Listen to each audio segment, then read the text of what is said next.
Tere kõigile, eetris on nädala uudised. Saadet alustame kurbade teadetega. Kurbade sõnumite aeg. Täna, ehk siis juba eelmise pühapäeva lõunal teatati, et Kristi Loigo läks teise ilma. Puhka rahus. Kaastunne tema alles jäänud lähedastele.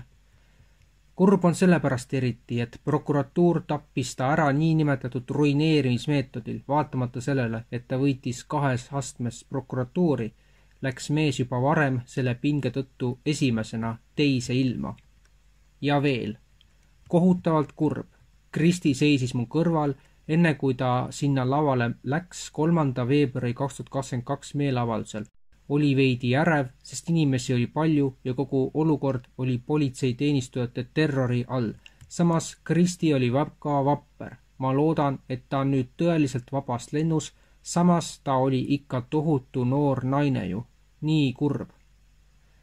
Matused toimusid eile Pärnamäel. Rumeenia presidendivalimised võitis 18. mail Bukaresti linnapea Nicosor Dan. Valimisi jälgiti tähelepanelikult kogu Euroopa mandril, kus Rumeenia presidendi kohale kandideerisid natsionalistlikud ja Euroopa Liitu toetavad kandidaadid. Peaaegu kõigi hääletusjaoskondade ametlikud tulemused näitasid, et Dan kogus umbes 54% umbes 19 miljoni elanikuga EL-i ja NATO liikmesriigi valijate häältest, samas kui natsionalist George Simeon sai 46% häältest. Dani võit tuleb pärast nädalaid kestnud mahajäämust Simeonist, kes toetas USA presidendi Donald Trumpi poliitikat ja oli euroskeptik, kes oli Ukraina sõjalise abi vastu. Kokkuvõtteks veel nii palju, et neljapäeval Rumeenia põhiseaduskohus lükkas Simeoni kaebuse tagasi, kinnitades sellega, et Rumeenia on üks esimesi Euroopa riike, täpsemalt siis Euroopa Liidu, kes pooldab korruptsiooni ja Sorose rahasid Ursula von der Leyenilt. Jätkame saadet. Karmen Joller ütles eelmise laupäeva hilisõhtul vastu pühapäeva sotsiaalmeedias. Kui sinu kohalikus raamatukogus tuleb loeng kristallidega ravimisest või õpetatakse kooliruumides homöopaatiat või kultuurimajas räägitakse tuulikute infraheli kahjulikkusest, anna sellest märku kohalikule omavalitsusele. Samuti on seega ka Läti arstid, kes Ilze Aisilniesi oma presidendiks valisid Eesti sotsiaalministri sõnul libateaduse pooldajad.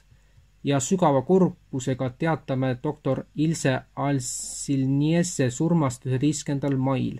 Doktor Aisilniese oli Riia Stratinši ülikooli RSU volikogu liikmete konvendi liige, Läti arstide liidu LÄB president ning praktiseeriv perearst ja homöopaat. WHO pandeemia lepingust. Esmaspäeva hilisõhtu. Kurb päev suveräänsuse lõpetamisel. 124 kohal viibinud delegaati hääletasid pandeemia lepingu vastuvõtmise poolt. 11 jäi erapooletuks, mitte ühtegi aga vastu. USA otsustas mitte osaleda, mis laiemalt tähendas, et me otsustasime mitte kasutada oma häält hääletuse mõjutamiseks. Jutt siis käib USA-st. Me andsime selle üle. Mis on positiivne külg? Eelnõu, mille üle nad hääletasid, pole täielik. On olemas lisa niinimetatud patogeendele juurdepääsu ja tulu jagamise süsteemi kohta, mis peaks olema nõutav enne pandeemia lepingu allkirjastamiseks avamist ja seejärel ratifitseerimist, andes meile veel 1 aasta selle lõpetamiseks. Samuti on meil 19. juulini aega, et teised riigid loobuksid eelmise aasta rahvusvaheliste tervise eeskirjade muudatustest. Need 2 dokumenti käivad käsikäes. Muidugi kirjutavad nad reeglid, mida nad järgivad. Pagan, isegi see hääletus pidi olema homme, ehk siis 20. mail. Nii nimetatud demokraatlik protsess, mis sisaldab ei mingit eriarvamust, ei mingit sisulist arutelu, ei mingit läbipaistvust. See ei ole demokraatia, see on teie tervise, teabe ja privaatsuse globaalne ülevõtmine. Näeme, mis edasi saab. Igatahes meie oleme 8 miljardit. Teisipäevast. Lepingu vastuvõtmine järgnes 3-aastasele intensiivsele läbirääkimisele, mis algasid riiklikul ja ülemaailmsel COVID-19 vastase võitluse käigus tuvastatud lünkade ebavõrdsuse tõttu. Kokkulepe edendab ülemaailmset koostööd, et tagada tulevastele pandeemiatele tugevam ja õiglasem reageerimine. Järgmised sammud hõlmavad läbirääkimisi patogeenidele juurdepääsu ja hüvede jagamise süsteemi üle. Samal ajal kui lepe heaks kiideti, USA tervishoiuminister Robert F. Kennedy Jr. tekitas dramaatilise videosõnumiga maailma avalikkusele elevust. Oma avalduses USA otsuse kohta Maailma Terviseorganisatsioonist WHO lahkuda hindab Kennedy organisatsiooni ja selle nukumeistereid. Video avaldas USA Tervishoiu Inimteenuste Ministeerium selge sõnumiga. WHO on pöördumatult bürokraatlik, korrumpeerunud ja võimsate huvigruppide poolt ära kasutatud. Kennedy kirjeldab WHO-d kui lõksu jäänud bürokraatlikku liialdusse, jäika mõtlemisse, huvide konfliktidesse ja rahvusvahelisse võimupoliitikasse. Ta kritiseerib eriti Hiina mõjuvõimu ja organisatsiooni rolli COVID-19 pandeemia ajal. WHO surus Pekingis surve all maha teated inimeselt inimesele leviku kohta ning levitas hiljem teooriat, et viirust levitavad loomad, näiteks nahkhiired või soomusloomad, ja see ei pääsenud Wuhani biolaborist välja. Teistel teemadel.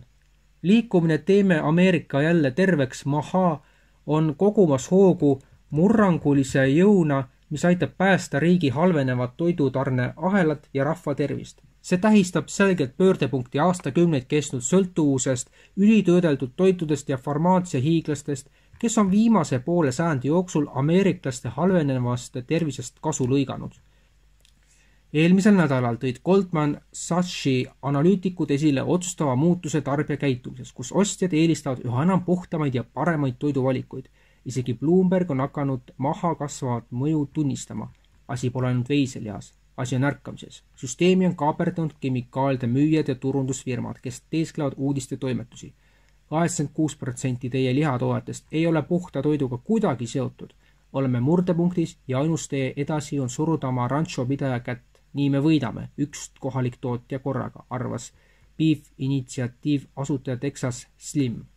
Kaitseministeerium on valinud välja president Donald Trumpi raketitõrje algatuse kuldne kuppel kavandi, teatas Trump 20. mail. Mul on hea meel teatada, et oleme ametlikult valinud arhitektuuri sellele tipptaseme süsteemile, mis juurutab järgmise põlvkonna tehnoloogiaid maal, merel ja kosmoses, sealhulgas kosmosepõhiseid sensoreid ja pealtkuulajaid, ütles Trump Valges Majas ajakirjanikele. Oma esimesel ametinädalal allkirjastas Trump täidesaatva korralduse, mis kohustas Kaitseministeeriumi koostama plaani tema raketitõrje ettepaneku elluviimiseks. See peaks enne minu ametiaja lõppu täielikult tööle hakkama. Seega saame sellega hakkama umbes 3 aasta pärast, ütles president. Venemaa ja Ukraina delegatsioonide kohtumine Istanbulis reedel 16. mail tuletas Ukrainale ja NATOle lihtsalt meelde, et sõja lõpetamise tingimused, nagu president Putin need oma 14. juunil 2024 Venemaa välisministeeriumi kõrgetele ametnikele peetud kõnes välja tõi, kehtivad endiselt, vähemalt praegu. Juhul kui need jäid kahe silma vahele, siis siin nad on. Esiteks, territoriaalsed järeleandmised. Ukraina peab oma relvajõud täielikult välja viima Donetski, Luhanski, Hersoni ja Zaporizhia oblastitest, sealhulgas piirkondadest, mis praegu ei ole Venemaa kontrolli all. NATO neutraalsus teiseks. Ukraina peab ametlikult loobuma oma soovist liituda NATOga ning võtma vastu neutraalse, mitteühinenud ja tuumarelva vaba staatuse. Kolmandaks, sanktsioonide tühistamine. Kõik lääneriikide sanktsioonid Venemaa vastu tuleb rahulepingu osana tühistada. Neljandaks, demilitariseerimine ja denatsifitseerimine. Tulevased läbirääkimised peavad sisaldama sätteid Ukraina demilitariseerimiseks ja denatsifitseerimiseks, kontseptsioonid, mida arutati juba 2022. aasta Istanbuli läbirääkimistel. Ja viiendaks, venekeelsete kodanike kaitse. Ukraina peab tagama oma territooriumil venekeelsete kodanike õigused ja vabadused. FBI direktor Cash Patel väidab, et fentanüüli voog Ameerika Ühendriikidesse tuleb tema riigi põhjapoolsest naabrist. Ta väidab, et Hiina, Venemaa ja Iraan teevad koostööd kartellidega, et uimastit Vancouver'i kaudu Ameerika Ühendriikidesse smuugeldada. Patel ütles Fox Newsile, et Hiina kommunistlik partei ning Venemaa ja Iraani režiimid vastutavad fentanüüli sissevoolu eest tema riiki. Ta ütles, et vaenulikud režiimid nagu Peking, Teheran ja Moskva teevad koostööd kuritegelike organisatsioonidega, et smuugelda fentanüüli üle Kanada-USA piiri pärast seda, kui president Donald Trump sulges Ameerika Ühendriikide lõunapiiri Mehhikoga. FBI on Kanadale hoiatanud, et nad peaksid valmistuma juhuks, kui Ameerika Ühendriikide jõustamismeetmete tulemusel nende lõunapiiril Mehhikoga suureneb fentanüüli ja teiste survavate narkootikumide tootmine, ütles ta 18. mail sotsiaalmeedias postitatud videos. See ei tohiks Kanadale üllatusele tulla, sest me teame, et aastatel 2023-2024 suurenes Kanadas siin peamiselt Ontarios ja Briti Kolumbias tegutsevate jõukude, kartellide ja terroristlike organisatsioonide arv. Ukraina parlamendiliige Oleksandr Dubinski on Bideni perekonna korruptsiooni paljastamise eest 18 kuud vangis olnud. Dubinski pöördub nüüd oma kambrist otse USA presidendi Donald Trumpi poole. 2019. aastal avalikustas ta Bidenite seotuse Ukraina maksumaksja raha omastamisega Burisma ettevõtte kaudu. Tunnustuse asemel väidab ta, et teda kiusati taga ja vangistati. Vahetult pärast valimisvõitu võttis Joe Biden kätte, selgitab Dubinski. Esmalt kehtestas USA minu vastu poliitiliselt motiveeritud sanktsioonid. Seejärel käskis Biden Zelenskil minu poliitilist karjääri valede ja võltsuudistega hävitada. Kui see ebaõnnestus, lasi ta mind vangi panna. Miski pole võrreldav hästi tehtud töö eest premeerimisega või Justin Trudeau puhul terve riigi viimisega kogu maailma austuse kaotamise äärele. Võib-olla seetõttu saab Trudeau Toronto Sunni andmetel väidetud mitte ühe, vaid 2 pensionit ja $104 000 suuruse lahkumishüvitise, kokku üle $8 miljonit. The Sun kirjutab, et endiselt peaminister Justin Trudeaul on õigus 2 pensionile. Üks peaaegu 17-aastase parlamendiliikme ametiajast ja teine 10-aastase peaministri ametiajast. Kokku nende väärtus umbes $8,4 miljonit. Alates 55. eluaastast saab ta oma parlamendiliikme pensionist $141 000 aastas ja 67-aastaseks saades veel $73 000 aastas peaministri pensionist. Hiina puhta energiaettevõtted jääksid inflatsiooni vähendamise seaduse IRA alusel pakutavatest maksusoodustustest ilma, kui USA kongressis praegu arutatav One Big Beautiful Bill Act seaduseks saaks. Esindajate koda võttis neljapäeva varahommikul ühe häälega vastu seaduseelnõu, mis on president Donald Trumpi poliitilise tegevuskava elluviimiseks mõeldud eelarveleppituspakett. Hiina päikeseenergia importijad paluvad senatil seaduseelnõu oma versiooni muuta. President Joe Bideni poolt 2022. aastal seaduseks allkirjastatud IRA-d nimetatakse sageli roheliseks uueks kokkuleppeks. See pakkus maksusoodustusi puhta energia tootjatele ja tootjatele peamiselt elektriautode, akude, akusalvestusseadmete, päikese- ja tuuleenergia valdkonnas. Maailma Terviseassamblee andis teisipäeval rohelise tule ametlikule menetlusele WHO peadirektori vastu esitatud süüdistuste uurimiseks. Pärast 6 aastat kestnud enamasti kinniseid arutelusid, see protseduur on esimene, mille ülemaailmne terviseorganisatsioon on heaks kiitnud mis tahes praeguse või tulevase organisatsiooni juhi uurimiseks. Kooskõlas ÜRO soovitustega kõigile ÜRO perekondlikele agentuuridele, mis avaldati esmakordselt 2019. aastal. Kuid WHO jaoks välja töötatud protsessis on ka mõned olulised lüngad. Uurimise alustamise soovitamise eest vastutab WHO sisejärelevalve talitus, mis tegutseb WHO peadirektori alluvuses, kuigi ka IOS esitab igal aastal aruande WHO juhatusele. USA president Donald Trump teatas 23. mail, et Ühendriigid kehtestavad peagi Euroopa Liidule 50% tariifi. Euroopa Liiduga, mis loodi peamiselt selleks, et Ameerika Ühendriike kaubanduses ära kasutada, on olnud väga raske suhelda, kirjutas Trump oma sotsiaalmeedia platvormil Truth Social. Hiljem lisas ta, et meie arutelud nendega ei vii kuhugi ja et 50% tariif peaks algama 1. juunil. Trumpi sõnul ei kehti tariif Ameerika Ühendriikides ehitatud või toodetud toodetele. EL koosneb 27 riigist, sealhulgas Austriast, Prantsusmaalt ja Saksamaalt. Euroopa Liit ja Ameerika Ühendriigid peavad läbirääkimisi. Mõned peavad läbirääkimisi suletud uste taga, teised pigem kaamerate ees, ütles Poola kaubandusminister Michal Baranovski reedel ajakirjanikele pärast Trumpi sotsiaalmeedia postitust. Trumpi administratsioon on Pentagoni eelseisvaks eelarveks taotlenud $893 miljardit. Sõjavägi nuriseb nagu ikka ja nõuab aina suuremaid kulutusi, sest relvajõud on alarahastatud. Kuid Trump, kes tegelikult tahtis eelarvet kärpida, pole rahul. See peab olema rohkem kui triljon, mis tähendaks, et Trump oleks püstitanud ajaloolise verstaposti. Aprilli alguses toimunud teadaandes rõhutas ta, et küsimuse all on vaid suurim ja sümboolne rekord. Loomulikult tuleb triljoni piir ületada. Trump soovib 1,01 triljoniga, siis millest 150 miljardit, mis on 4 aasta jooksul Pentagonile ette nähtud uute tehnoloogiate, näiteks droonide arendamiseks ja hankimiseks kulutatakse suures osas esimesel aastal lepitusseadus ehk One Big Beautiful Bill Act raames, mille üle praegu kongressis läbirääkimisi peetakse. Samuti kiitsime heaks eelarve, mis on peaaegu $1 trillion. $1 trillion. Keegi pole midagi sellist kunagi näinud. Peame oma sõjaväega üles ehitama ja oleme väga kuluteadlikud, aga sõjavägi on midagi, mida peame üles ehitama ja peame olema tugevad, sest praegu on seal palju halbu jõude. Seega kavatseme vastu võtta eelarve ja mul on uhkus öelda, et see on suurim, mida me kunagi sõjaväe jaoks teinud oleme. Seoses telegram.ee tegijate konto sulgemisega, seoses Saksamaal rahupetitsiooni loonute kontode sulgemisega, step by step kontrollitud allumise mõtlemise küsimuste esitamise keelustamise poole. Andro Roos, Tartu Hoiulaenu ühistu juhatuse esimees ja finantsjuht, edastab allpool hoiatuse seoses survega sulgeda mõne inimese pangakonto. Makseteenuse pakkuja on survestanud ka Tartu Hoiulaenu ühistut sulgema näiteks konto, kus inimene oli varasemalt kriminaalkorras karistatud, kuid nüüd on karistus kustunud. Lugu ise liigitub Kajar Lembers ühistuse kanti, seal lihtsalt inimene läks erinevalt Kajarist kokkuleppe, sest ei pidanud survele vastu. Andro Roos keeldus selle inimese kontot sulgemast, sest seaduslikku alust ei ole. Hiljem sõime teada, et ta on mingis andmebaasis, mida kõik pangad kasutavad Eestis ja kõik tema kontod teistes pankades ongi suletud. Omalt poolt ütlen kommentaariks siia, et olgu ükskõik mis karistus inimesel, elektri ja prügi eest peavad kõik maksma.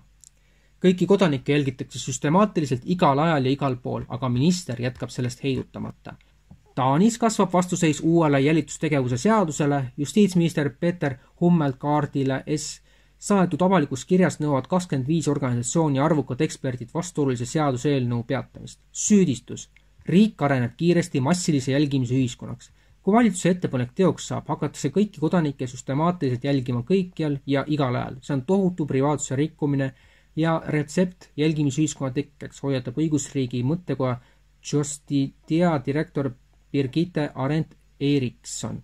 Uus PETid analüüsi tööriist on loodud 3 tüüpi andmete kogumiseks ja hindamiseks. Esiteks, avalikult kättesaadavad allikad, sealhulgas veebiregistrid, veebisaidid, sotsiaalmeedia kommentaarid ja ajakirjandusartiklid. Teiseks, valitsuse andmed, peamiselt tervishoiu ja sotsiaalsektorist.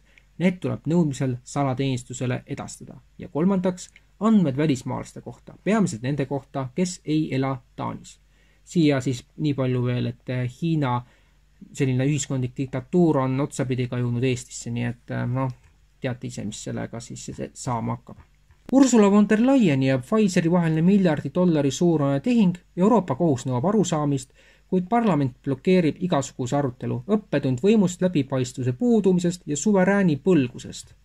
Samal ajal kui kogu Euroopa oigab koroona-aastate sotsiaalsete, majanduslike ja psühholoogiliste tagajärgede all blokeerib Euroopa Parlament olulise arutelu pandeemia ühe vastuolulisema tehingu üle, mitme miljardi euro suuruse vaktsiinlepingu üle Euroopa Komisjoni presidendi Ursula von der Leyeni ja Pfizeri tegevjuhi Albert Bourla vahel.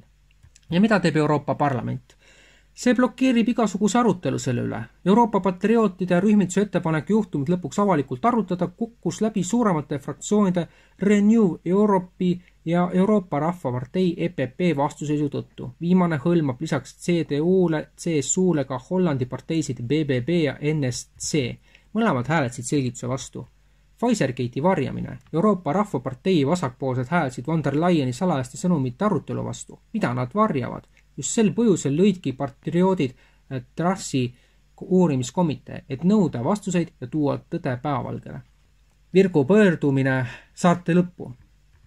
Head eestlased, tänane valitsus tegutseb kahjuks Eesti rahva minema-ajamise nimel meie esivanemate maalt. Eestlust peetakse enamuse poliitikute silmis millekski halvamaiguliseks ja häbiväärseks. Vastukaaluks valitsevale klikile saame me pead püsti ja seljad sirgu ajada ning neile näidata, et eestlane olla on uhke ja hää. Kuulutame rohujuure tasandil juunikuu rahvuskuuks ja selle tähistamiseks varustame kõik sõidukid rahvuslippudega. Laseme lippudel lehvida terve juunikuu alates 1. juunist kuni 30. juunini. Näitame valitsevale seltskonnale, et meid ei saa enam kanna alla suruda. Kui see üleskutse sind kõnetas, siis palun jaga seda postitust oma sõpradega, et sõna leviks. Eesti Eest portaal saab olla tsensuurivaba täiesti sõltumatu ainult, kui toetate meid pisikese annetusega või ülekandega.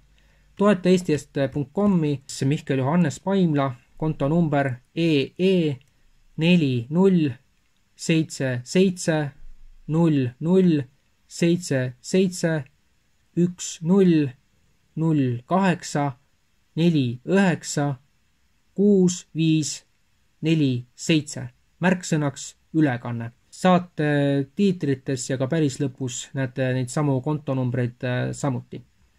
Meie poolt kõik. Järgmine saade on juunis, aga see kindlasti ei tule nii pikk, kui nüüd oli see saade. Aga aitäh kõigile, kes meid kuulasid ja taas kohtumiseni!